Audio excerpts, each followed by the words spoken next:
going? And welcome to this episode. In this episode, we are going to be putting in some African elephants. I am super excited. They're such beautiful creatures, and I'm excited to finally get them into our zoo.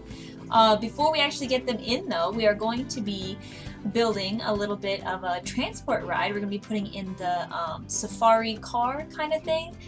This is going to be one of the entrances. I wanted to do like a shuttle kind of thing where you go in on one side of the zoo and it comes out on the other, but you can't do shuttle mode with this specific track ride. So we're having to do like a small loop kind of thing. So I'm going to have two tracks that go like parallel to each other around the back of the zoo, and one will be a little bit lower in the front and one will be a little bit higher, and you'll kind of get two views passing by, one direction, and you'll get the same view passing by the other direction if you want to. But this right here is just kind of the beginning where I'm just kind of getting it to loop around and head there, and this is where you can kind of see how they'll just be parallel, but one will be a little bit higher. So the elephant exhibit is actually going to be right next to this, so that the porch area where you can step up on will be right in front of where the elephants will be. And this exhibit actually gets quite large. I had to expand it quite a few times to be able to fit them. African elephants need quite a lot of land, and they also need some water. And because of that, and also adding in rock features, I guess they can't climb. So every rock feature that I put in, they couldn't climb on, and it took away from their land square footage. So the exhibit ended up having to be quite large, but it came out very nice in the end. We added a elephant house. It was actually from the Steam workshop. I took it from there, and I kind of took some parts off of it because it was really big, and I only needed it to be not as big, and so I took some parts off of that and used just a small bit of it, and you'll see that it comes on at the end. So today, while we are watching the African elephant exhibit come to life, today I wanted to talk to you guys something called land sharing versus land sparing. And this is an argument that has been going on in the, environmental protection world. This is something that people kind of conflict on which idea is best for the future of agriculture. And I just kind of want to talk about that and how, in a way, it's affecting the African elephants, and also some suggestions I have for you guys, how you can kind of help reduce and alleviate some of the problems at home.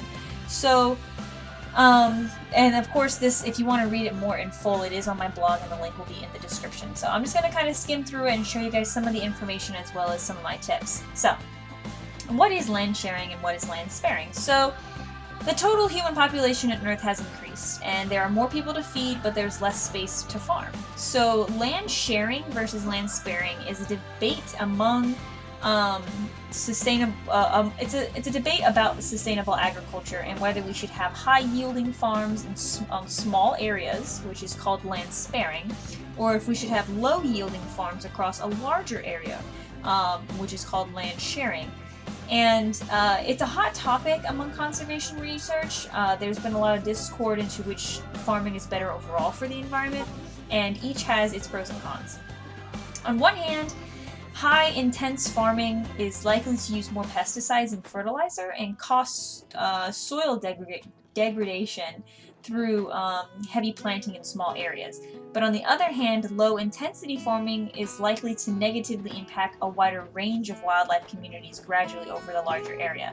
So one is a large area, so it produces less food over a very big area. So you can't have as much biodiversity because it's taking up the area. So a lot of the rainforest, for example, is taken up by large farmland.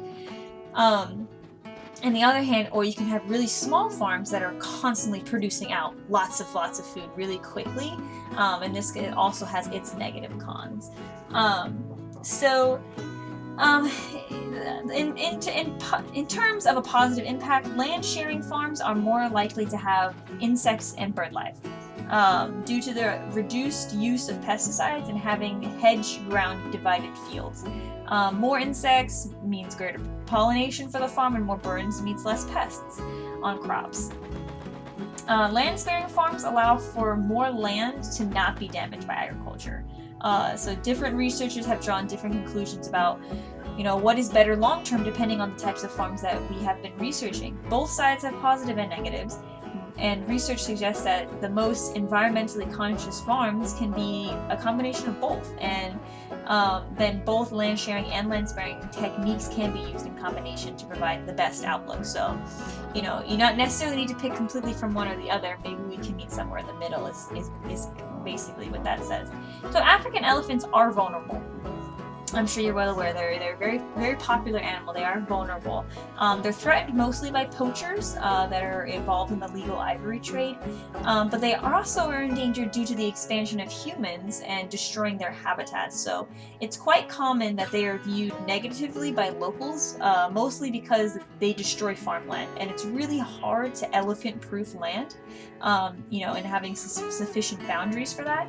But recent conservation efforts have meant that elephant population has been rising, and elephants that live in national parks are now protected from poaching and hunting, and many African countries have actually introduced humane ways to prevent elephants from damaging their farmlands.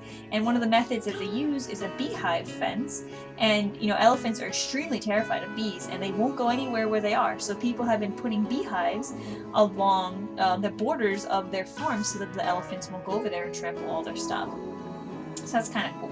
So in a nutshell, we either increase the area of land that we use for agriculture with land sharing, or we intensify production on the land that we already are using with land sparing. In real life terms, it seems straightforward, but there's a number of issues. Firstly, we're already using so much land that's pretty much suitable for agriculture. And if we convert more land to farming, then we're likely to be talking about like rainforests and wetlands and other really high biodiverse areas. However, intensifying the land that we already use isn't easy, and it's going to require us to explore new technologies like genetically modified crops and new pesticides. So the only thing that we can't choose is to do nothing, because the population is growing and the demand for these resources are also coming along with it. What I personally don't believe that the problem that we are facing is whether or not we have enough land to produce more food. We already grow more than enough food to feed more than 10 billion people on Earth right now.